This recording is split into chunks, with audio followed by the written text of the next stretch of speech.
நடிகர் ராகவா லாரன்ஸ் அவர்கள் எப்போவுமே அவர் நடிப்பார். அப்புறம் அவரால் முடிஞ்ச உதவியை மக்களுக்கு வந்து செய்வார்.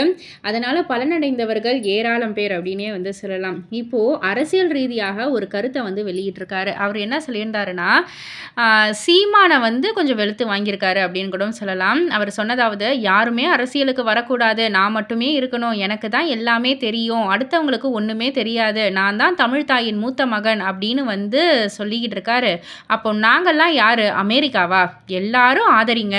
அரசியல் பந்தயத்தில் நீங்கள் மட்டும் ஓடணும்னு நினச்சா அதுக்கு பேர் போட்டியே இல்லையே அப்படின்ற மாதிரி வந்து லாரன்ஸ் அவர்கள் சொல்லியிருக்காங்க. ஸோ இப்போது ரீசெண்டாக வந்து நம்ம தளபதி விஜய் அவர்கள் அரசியலில் குதிச்சிருக்காரு. தளபதி விஜயும் லாரன்ஸும் வந்து நல்ல ஒரு நண்பர்கள், எல்லாருக்குமே தெரியும். இத்தனை நாள் இல்லாமல் இப்போ லாரன்ஸ் அவர்கள் அரசியல் ரீதியாக ஒரு கருத்தை வெளியிட்டிருக்காரு அப்படின்றதால தளபதிக்கு ஒன்றுன்னொன்னே லாரன்ஸ் அவர்கள் குரல் கொடுக்குறாரு அப்படின்ற மாதிரி தான் எல்லாருமே வந்து கருத்துக்களை பதிவு பண்ணிக்கிட்டு இருக்காங்க. இதை பற்றி நீங்கள் என்ன நினைக்கிறீங்க? உங்களுடைய கருத்து என்ன அப்படின்றத கீழே உள்ள கமெண்ட் பாக்ஸில் குறிப்பிட்டு சொல்லுங்கள். மறக்காமல் சேனலை சப்ஸ்கிரைப் பண்ணி பக்கத்தில் உள்ள பெல் ஐக்கானை கிளிக் பண்ணிவிடுங்க.